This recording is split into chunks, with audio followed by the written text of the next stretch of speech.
Look, I think it is a mistake to assume that we will have high tariffs in perpetuity. I don't think that would be good economic policy. I am not a fan of tariffs. If the result is our trading partners jack up their tariffs and we have high tariffs everywhere, I think that is a bad outcome for America. Tariffs are a tax on consumers, and I'm not a fan of jacking up taxes on American consumers. So my hope is these tariffs are short-lived and they serve as leverage to lower tariffs across the globe. Republican Senator Ted Cruz, who typically kisses up to President Donald Trump, has decided to come out against Trump's tariff policies. In fact, he is hoping that Trump is bluffing here, that these tariffs will be short-lived, but the uncertainty about the future of the American economy has certainly had an impact on the stock market. The stock market is just reeling over this news, and they don't believe that this is necessarily going to be a temporary situation. There are other people on the right who have been speaking out against what Trump is doing here, but what do you make of this? Do you think that Ted Cruz is right in his prediction that this is just going to be temporary? It fits in with exactly the theory I'm telling you guys. And look, I want everybody, left, right, center, everybody pay attention. And if I'm wrong, hold me accountable, okay? So I think that Ted Cruz is saying that because he knows that as soon as they do the tax cuts for the rich and for corporations, they're gonna get rid of these tariffs because the stock market wants the tax cuts and doesn't want the tariffs.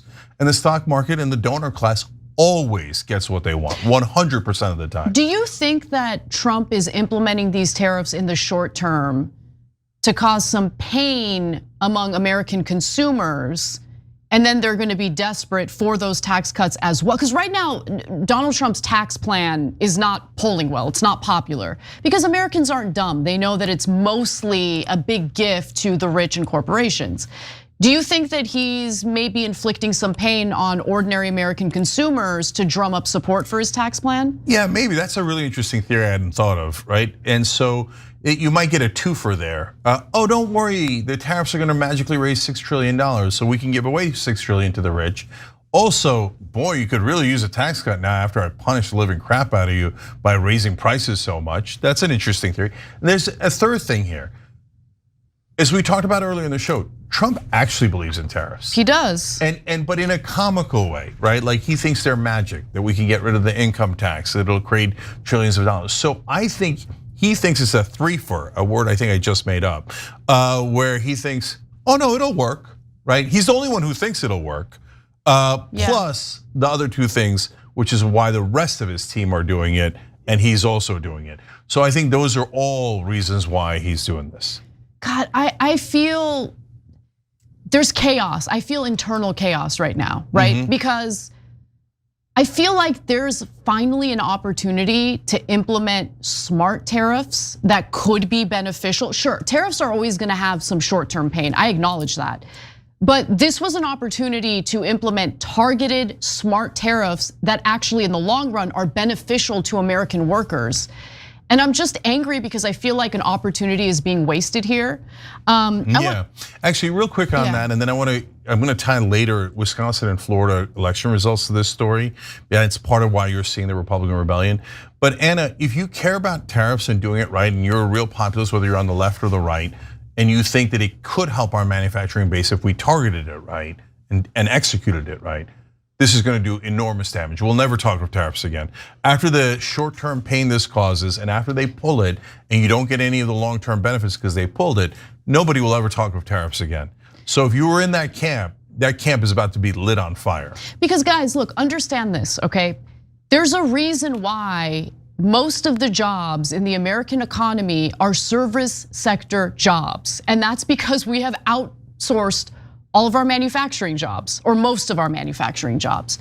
And I don't think it's been beneficial for American workers to just rely on the service sector for work. It's been pretty disastrous. In fact, the Lever had previously published this. We don't have a graphic on it, but I wanna read it to you because I think this is definitely true, and it's so weird to see things flipped around now. Because they had written that when Bill Clinton rammed the North American Free Trade Agreement, NAFTA, through a Democratic Congress in the early 1990s, the most Democratic trade exposed districts in America quickly became the country's most Republican districts. So voters actually turned on the Democratic Party as a result of NAFTA and some of these free trade agreements for obvious reasons, right? Those free trade agreements absolutely decimated American jobs. Yeah, and by the way, there's something that no one's talking about in the context of all these trade deals and tariffs, et cetera, which is that the number one problem isn't that we have trade deficits or even that other countries impose some tariffs on us. The number one problem is that the trade deals are not written by us, as in the US government and our representatives. They're written by corporations. So all the trade deals are geared towards helping multinational corporations. I mean, it's literal. Yes. The legislators literally give it to the corporate lobbyists. Yes. The corporate lobbyists write the trade deals and then bring it back. So what do you think is gonna happen? They're gonna let they're gonna let the companies outsource your jobs because it's gonna cost them less money. The corporation isn't going to write the trade deal to benefit you and give you higher wages and more jobs. Yes. So that's exactly right. And that's the actual cancer that Trump is not addressing at all, and of course neither are the Democrats. Yeah, and by the way, I mean, how did they placate Americans? Not all Americans, right? A lot of Americans have been angry and frustrated, and I think that led to a situation in which someone like Donald Trump gets elected. But how did other Americans feel placated or get placated? Well, it was through cheap goods, right? You exploit labor in other countries, they get paid way less, but it's okay, Americans will be happy because they're gonna have their cheap plastic goods. And look, for some that was good enough, but for others, we'd rather have better jobs and American-made goods. But look, again, I really do feel like an opportunity for those targeted tariffs is being squandered here. Now let's move on to Fox Business, where Charles Payne got into a bit of an argument with one of his co-hosts. So Dagan McDowell is her name, and she doesn't seem to be very happy about these tariffs. Payne is a little more open-minded. Take a look. BMW is going to rethink South Carolina because it's not going to import tariffed parts, engines from Germany, then to send those vehicles to export them. So again, it will mean if that plant stays open, it will mean fewer jobs potentially because they're going to make those vehicles somewhere else. Well, where are they going to sell them now? They sell them to China. They sell them to China and they sell them to Europe. So every American customer who could buy a BMW could be replaced overnight by a Chinese customer. They sell them they export them to China. No, but I'm saying you can't make They import the parts, which will be tariffed, and then they will export them from the United States where they're manufactured back to Europe, where they will be tariffed again, and then to China and nations around the globe, right? So these are the problems that a US manufacturer faces because the parts are coming from somewhere else. They can also just make the parts here. They can make the car. No, they can't. Absolutely not. That's a fallacy. It's impossible? Yeah, 10 years, 15 years, 20 years. Have at it. It wouldn't take that long. Anyway. Okay. Yeah, it would. It would take that long. I don't know about 15 years, but it would take several years. Yeah, look, this is just anecdotal, but it backs up everything I've ever read. One of our members just wrote in, I read it during the break, about how they moved a plant to Colorado, same exact plant in the US, it took 12 years. Wow. Yeah, 12 years? 12 years. So these things, building a plant is an enormous enterprise. It's not a thing you do in 3 months. It's like if you did it in 3 years, it would be amazing, right? So these tariffs are not gonna be around for 3 years, 12 years, 15 years. She's 100% right. So Payne, also spoke to someone by the name of Ed Yardeni for a one-on-one interview, and Yardeni is not holding back. I think he's just calling it like he sees it, and I think he makes some really good points here. So let's take a quick look at that. The market's interpreted as basically bad for the stock market, bad for the US economy, for the global economy, and I think there's clearly a real potential here for all this to add up to at least stagflation, if not to an outright recession in the second half of the year. So the market's down because suddenly all that uncertainty is driving valuations lower and earnings expectations are being notched down. But you know what? I think that the reaction here, the stock market may get the attention of the White House. I know they said they don't pay attention to the market, but they have to pay attention to a day like today. A big drop in the stock market can create a recession by having a big negative wealth effect. And I also think that there's going to be a lot of negotiations going on here. I mean, some of these tariffs are just ridiculous. So not only that, later in the interview, Yardeni mentioned that Donald Trump really wants interest rates to go down. He's been pushing the Federal Reserve, Jerome Powell, the head of the Federal Reserve, to lower interest rates. And while, in this last, public disclosure, the Fed did not lower interest rates, they did say we're planning on lowering interest rates 2 more times in, the rest of this year.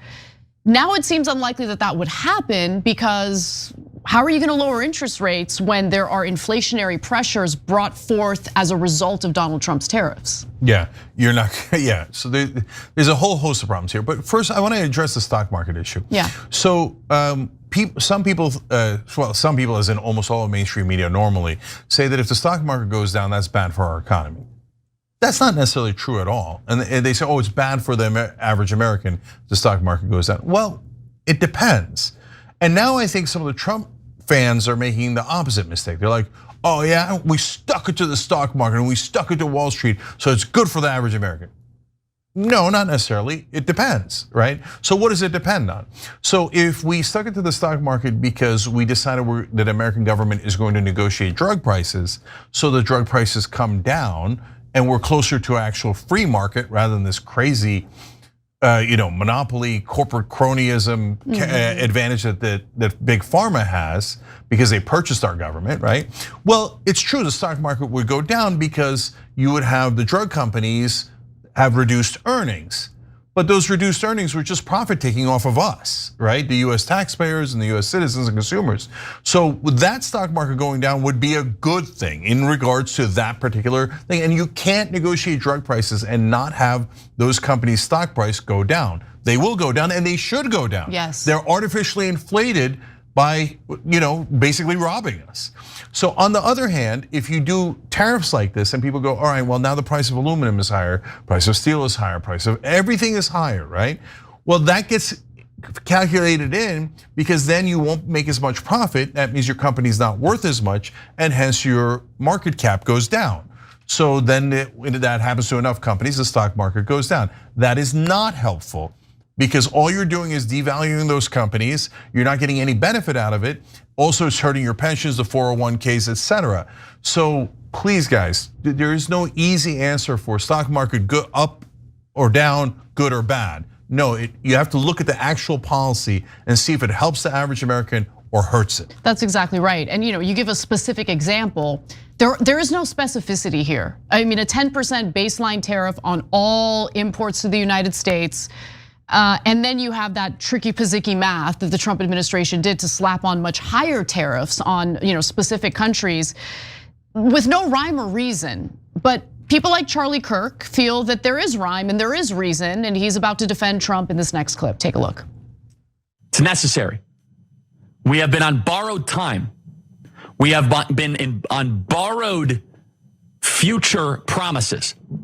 And you are not a nation if you do not make stuff in your nation. So you might say, what does that mean? A lot of tariffs. That's what that means. It's gonna be a lot of tariffs with China. And they could reciprocate. And I'll be very honest, it might be harder to go buy piles of plastic that you do not need. Do you want to be reliant on the Chinese Communist Party? Do you want to be subservient to a foreign land? Are we a colony or are we a country? Well, look, fact of the matter is, this isn't just about China. This is about literally every trade partner that the United States has. And these tariffs are not reciprocal thanks to the weird math that the Trump administration used to determine which percentage they're gonna slap onto any given country. Bad faith countries, as they've determined, or good faith countries, which get a little bit more of a deal, I guess. But the way Charlie Kirk is framing it makes it appear as though this is just about China and like plastic items that we import from Chinese manufacturers. This goes way beyond that. I mean, we're talking about cars getting hit with the 25% tariffs, foreign made car parts getting slapped with a tariff as well. So even if the cars are manufactured here in the United States, if they're using parts that were made in other countries, well, that's obviously going to have a tariff attached to it, and that's going to increase the value of the cars that are being sold in the US. And so like, I understand the argument. Like the thing that drives me nuts is like, I'm not just against tariffs. Again, I think that tariffs make sense if there's a rationale, there's logic behind it, and it's specifically done in order to protect American workers and certain American industries. That's not what's happening here. Yeah, so there's an argument to be made that Biden should have used a tariff. But first, on Super Chat, Deb Long wrote in and was joking around about how he tariffed an island that only is inhabited by penguins. So like, that's why it's so thoughtless. Like, did anybody bother to check who we were tariffing, why, how much, why? What industry is the anti-penguin tariffs going to help, right? So now, the reality is that you could do tariffs that helped, and in fact, we don't need to make everything here. We need to make some things here, and we need to have some manufacturing, et cetera, but especially things that could be related to national security. So for example, Anna and I probably talked about the CHIPS Act under Biden more than probably any show combined, right? And so it really, so do we need to make chips here for semiconductors? Yes. Is that an actual national security issue? I would argue yes, okay. Yeah, pharmaceuticals, I think we need to make here in the United States. I mean, during COVID, there were pharmaceutical drug shortages in the United States because the drugs are manufactured elsewhere and we had issues with our supply chains. Yeah, so that would be targeted, that would make sense. So for example, Biden, instead of doing the CHIPS Act where he just gave over $50 billion in corporate subsidies with no strings attached, and then Intel and other chip makers laughed in his face afterwards and fired a whole bunch of American workers. I would be super curious to see how this debate would work out between economists, because I don't know. But I wonder if you could have done a tariff there on Taiwan that mainly produces most of our chips for the semiconductors, instead of giving a giant $50 billion corporate subsidy, right? So I don't know the answer to that, but that's how we should be thinking about it. Let's have an actual analysis of each industry and does it make sense or does it not? And what's the best way to go? But this was just a nuclear blast on all the countries, on all the different products, and it can't possibly last. It's way too drastic. Yeah. And by the way, and other members wrote in, and guys, I love doing the show with you guys. You're making a lot of terrific points. So saying, this is going to unite a lot of the world, including BRICS, right? So those are the Brazil, India, et cetera. Unite them against us. That's exactly right. That's another reason why if you were targeted, maybe with Taiwan on chips, then you're not uniting the world. You're actually addressing the need that you have. Instead, when you blast it out to everyone, you force them to unite against you. So finally, I promised, why are some Republicans like Ted Cruz and John Kennedy and Rand Paul, et cetera, rebelling on this one when they normally never rebel? For a couple of reasons. Number one, there's just too many of them. And Trump, when there's only a couple, can go primary him, get rid of him, right? But now they're in open rebellion, so that's harder to do.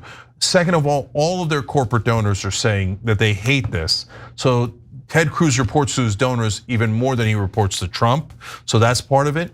Third reason is Wisconsin and Florida. Those elections just happened. Democrats won by a lot in Wisconsin, and even though they lost in Florida, they made up 20 points in those races. Just a couple of months Trump's in, and they already lost 20 points in Florida. They were lucky that they were deep red districts. So now the Republicans are actually worried in the Senate and the House, are actually worried about losing their seats and their power. And finally, as Ted Cruz pointed out, they all kind of know they're not going to stick around. The minute we pass the giant tax cuts for corporations, these tariffs are gone. So there's not going to be much of a price to pay for opposing Trump on this. Interesting. Every time you ring the bell below, an angel gets his wings. Totally not true, but it does keep you updated on our live shows. Every time you ring the bell below, an angel gets his wings. Totally not true, but it does keep you updated on our live shows.